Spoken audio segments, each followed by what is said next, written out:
Veda music director அவங்க வந்து இங்க அதே கண்கள்னு ஒரு படம் பண்ணாங்க. இந்த அன்பேவாவுக்கு பிறகு வந்த கலர் படம்.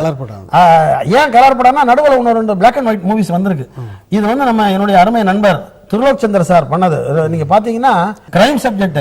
இப்ப நம்ம வந்து drawing room comedy, drawing room thriller எல்லாம் சொல்றோம்ல, it's a drawing room crime subject. சோஃபாவின் நுனியில் உட்கார்ந்து கொண்டு பார்த்தேன்னு சொல்றவன் அப்படி வியப்பாகவும் திகைப்பாகவும் பார்க்கக்கூடிய ரொம்ப மாடர்னைஸ்டு சப்ஜெக்டா.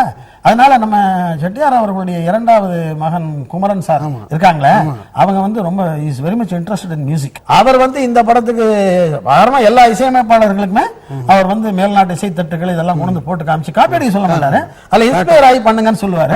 அவர் வந்து வேதா சாருக்கும் எனக்கும் பல வெஸ்டர்னைஸ்டு எல்விஸ் பிரெஸ்லி இந்த மாதிரி கிளிஃப் ரிச்சர்டு இவங்க சாங்கெல்லாம் கொண்டாந்து போட்டு காமிச்சு அந்த இன்ஸ்பிரேஷன்ல எழுதின பாட்டு பாருங்க. Westernised song, westernised orchestration, lyric எல்லாம் பாத்தீங்கன்னா ரொம்ப மண் வாசனையோட